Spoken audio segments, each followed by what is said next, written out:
जय हिंद साथियों, स्वागत है आपका कुमार जीएस रिसर्च सेंटर में। आज हम बात करेंगे बायोलॉजी के most important topic nucleic acid के बारे में।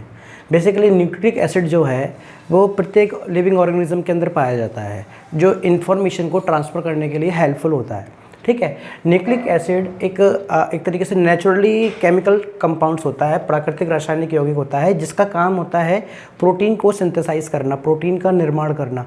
शरीर के अंदर प्रोटीन का निर्माण कौन करता है? न्यूक्लिक एसिड करता है। बेसिकली ये दो तरीके का होता है।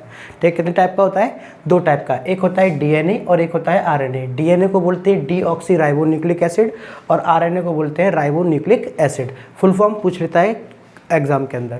ठीक है, अब हम सबसे पहले बात करते हैं डीएनए के बारे में, डीऑक्सी राइबो न्यूक्लिक एसिड के बारे में। बेसिकली डीएनए को मास्टर ब्लूप्रिंट ऑफ लाइफ बोलते हैं। क्या बोलते हैं? Master blueprint of life. ये इंपॉर्टेंट है। DNA is also known as master blueprint of life. DNA जो है वो लिविंग ऑर्गेनिज्म के अंदर जेनेटिक और मटेरियल की तरह काम करता है। किसकी तरह काम करता है?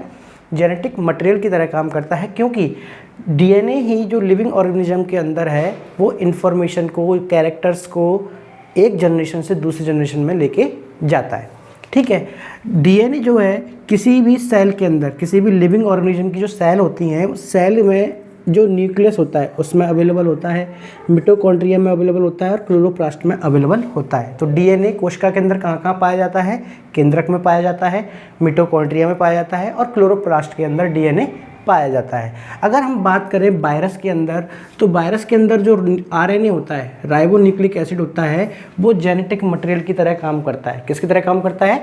जेनेटिक मटेरियल की तरह काम करता है। कौन? आरएनए। किसके अंदर करता है? वायरस के अंदर करता है। ठीक है, तो डीएनए जो है उसके अंदर एक श्रृंखला पाई जाती है। क्या पाई जाती है? सीरीज। उस सीरीज को बोलते हैं पॉलीन्यूक्लियोटाइड। क्या बोलते हैं? पॉलीन्यूक्लियोटाइड की सीरीज होती है। ठीक है, और ये सीरीज़ के अंदर इनका जो स्ट्रक्चर होता है वो डबल स्टैंडर्ड हेलिकल स्ट्रक्चर होता है। तो डीएनए का स्ट्रक्चर कैसा होता है? Double standard helical structure. किसने दिया था ये? वाटसन एंड क्रिक ने ये डिस्कवर्ड किया था। वाटसन एंड क्रिक ने डीएनए का जो संरचना होती है वो डबल हेलिकल टाइप की संरचना होती है, इसको बताया था। तो ये क्या है? ये डीएनए की संरचना है, डबल हेलिकल है। एक ये हेलिकल है और दूसरा ये हेलिकल है। ठीक है, अब इनके अंदर ये लाइनिंग बनी हुई है। ये क्या होते हैं? इनके अंदर उपस्थित नाइट्रोजन बेस है। क्या है? नाइट्रोजन बेस होते हैं, जैसे एडेनिन हो गया, ग्वानिन हो गया, थाइमिन हो गया, साइटोसिन हो गया। ये क्या है? ये बीच में अवेलेबल होते हैं। ठीक है, और ये क्या है? इसके फेरे हैं, टर्म है। ठीक है, इसे हम क्या बोलेंगे? टर्म बोलेंगे। डीएनए में क्या बोलेंगे? इसे टर्म बोलेंगे। एक टर्म की लंबाई जो होती है वो 34 एंगस्ट्रम होती है। कितनी होती है? 34 एंगस्ट्रम। अब आप, एंगस्ट्रम क्या है? डिस्टेंस को मेजर करने की यूनिट है। बेसिकली एक एंगस्ट्रम के अंदर 10⁻⁻10 मीटर होते हैं। कितने होते हैं? 10⁻⁻10 मीटर होते हैं एक एंगस्ट्रम के अंदर। ठीक है, और एक टर्म के अंदर 10 न्यूक्लियोटाइड पाए जाते हैं। कितने न्यूक्लियोटाइड पाए जाते हैं? 10 न्यूक्लियोटाइड पाए जाते हैं एक टर्म के अंदर। तो डीएनए के एक टर्म के अंदर कितने न्यूक्लियोटाइड मिलते हैं? हमें 10 न्यूक्लियोटाइड मिलते हैं। ठीक है, अब जब देखिए टोटल डिस्टेंस कितनी है? 34 एंगस्ट्रम है एक टर्म की, और इसमें कितने न्यूक्लियोटाइड मिल रहे हैं?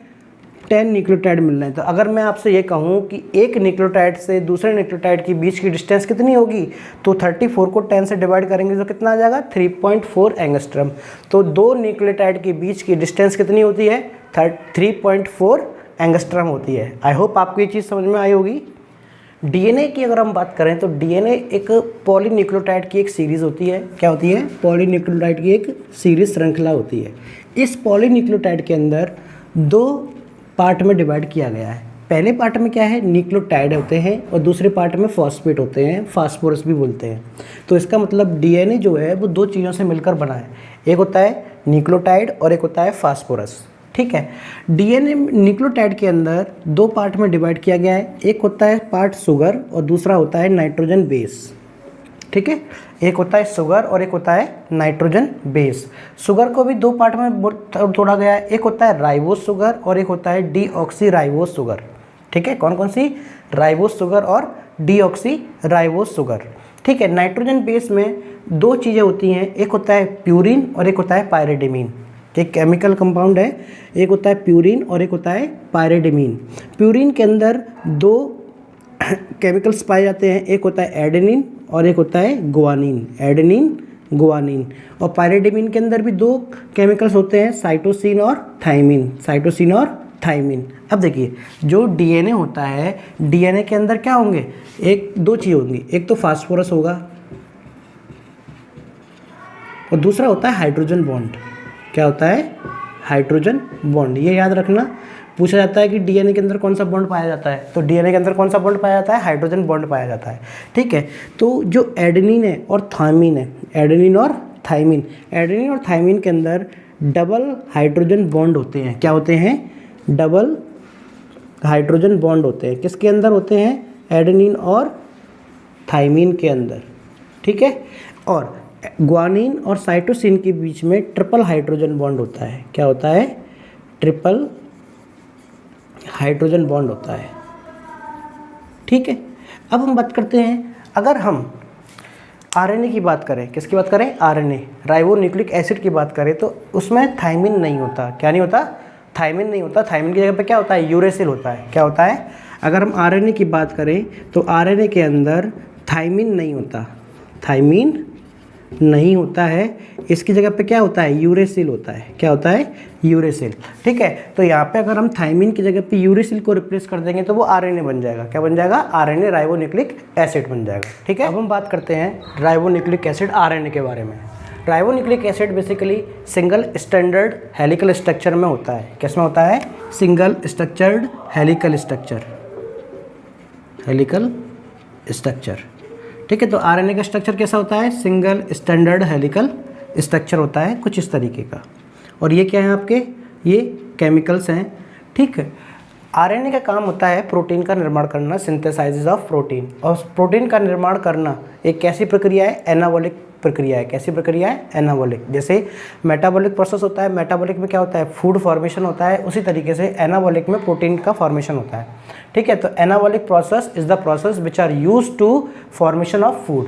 ठीक है, इसमें क्या होगा कि 20 अमीनो एसिड, 20 अमीनो एसिड मिलकर एक यूनिट प्रोटीन का निर्माण करते हैं। तो कितने अमीनो एसिड मिलकर एक यूनिट प्रोटीन का निर्माण करते हैं, 20 अमीनो एसिड एक यूनिट प्रोटीन का निर्माण करते हैं। ठीक है, नाइट्रोजन बेस जो आरएनए के अंदर होते हैं वो एडेनिन होता है, ग्वानिन होता है, साइटोसिन होता है, यूरेसिल होता है। ठीक है, डीएनए में क्या था आपका, एडेनिन, ग्वानिन, साइटोसिन और थाइमिन। इसमें आरएनए में थाइमिन नहीं होता है, थाइमिन की जगह पे क्या होता है, यूरेसिल होता है। तो एडेनिन और यूरेसिल के बीच में क्या होगा, डबल हाइड्रोजन बॉन्ड होता है, और ग्वानिन और साइटोसिन के बीच में ट्रिपल हाइड्रोजन बॉन्ड होता है। आरएनए बेसिकली 3 टाइप का होता है। कितने टाइप का होता है, 3 टाइप का होता है। एक होता है एमआरएनए, मैसेंजर आरएनए, एक होता है टीआरएनए, ट्रांसफर आरएनए, एक होता है rRNA, ribosome rRNA, ribosome RNA. ठीक है, तो पहले का नाम क्या है, एमआरएनए, मैसेंजर आरएनए, दूसरे का नाम टीआरएनए, ट्रांसफर आरएनए, और तीसरे का नाम है rRNA, ribosome RNA. Messenger RNA का काम होता है जो ब्लड है, उस ब्लड में जितने अमीनो एसिड मिलते हैं उनकी पहचान करना। तो अमीनो एसिड की पहचान कौन करता है, एमआरएनए करता है, और पहचान करके उन्हें एक क्रम में सजाने का काम करता है, एक सीरीज में सजाने का काम कौन करता है, एमआरएनए करता है। इस बात को याद रखना, ये इंपॉर्टेंट है। एमआरएनए का काम होता है जो अमीनो एसिड है, ब्लड में अवेलेबल अमीनो एसिड जो है उसकी पहचान करना और उसे एक सीरीज में लगा देना। टीआरएनए का काम क्या होता है, ट्रांसफर आरएनए बोलते हैं। क्या बोलते हैं इसे, ट्रांसफर आरएनए बोलते हैं। ट्रांसफर आरएनए का काम क्या होता है, जो मैसेंजर आरएनए ने अमीनो एसिड को एक सीरीज में लगाया था उसको ट्रांसफ़र करना, उसको क्या करना, ट्रांसफ़र करना, किसके पास, आरआरएनए के पास में ट्रांसफ़र करना। ठीक है, और आरआरएनए का काम क्या है, इसका काम होता है प्रोटीन बनाना। क्या होता है इसका काम, प्रोटीन बनाना या सिंथेसाइजिंग ऑफ प्रोटीन करना। ठीक है, तो प्रोटीन बनाएगा कौन, आरआरएनए। टीआरएनए का काम क्या है, अमीनो एसिड को ट्रांसफ़र करेगा। एमआरएनए का काम क्या कहता है कि अमीनो एसिड की पहचान करना और उसे एक सीरीज़ में सजाना। ठीक है, अब कितने अमीनो एसिड मिलकर प्रोटीन बनाते हैं एक यूनिट, तो 20 अमीनो एसिड, 20 अमीनो एसिड एक यूनिट प्रोटीन बनाने का काम करते हैं। ठीक है, बेसिकली 10 तो पहले हमारे पास होते ही हैं, 10 की आवश्यकता होती है, वो हमें मिल जाता है खाने से। ठीक है, अब हम कुछ इंपॉर्टेंट टॉपिक की बात करते हैं। ये भी एक इम्पॉर्टेंट टॉपिक है कि क्या हम कभी डीएनए से आरएनए बना सकते हैं, या आरएनए से प्रोटीन कैसे बनता है। तो देखो, डीएनए से डीएनए का बनना, डीएनए से डीएनए का बनना क्या कहलाता है, रेप्लिकेशन कहलाता है। The formation of DNA from DNA is known as the replication. तो वो क्या बन जाएगा, रेप्लिकेशन बन जाएगा। डीएनए से आरएनए को बनाना, डीएनए से आरएनए को बनाना क्या कहलाता है, ट्रांसक्रिप्शन कहलाता है। क्या कहलाता है, transcription. Transcription is the process by which we can convert the DNA into RNA. ठीक है, आरएनए से प्रोटीन बनाना ट्रांसलेशन होता है, आरएनए से प्रोटीन बनाना ट्रांसलेशन। ठीक है, क्या हम कभी आरएनए से डीएनए बना सकते हैं? हाँ बिल्कुल बना सकते हैं। आरएनए से डीएनए बनाने का प्रोसेस होता है वो रिवर्स ट्रांसक्रिप्शन प्रोसेस होता है। कौन सा होता है, रिवर्स ट्रांसक्रिप्शन प्रोसेस होता है। और आरएनए से प्रोटीन बनाना ट्रांसलेशन प्रोसेस होता है, प्रोटीन से आरएनए नहीं बना सकते हैं।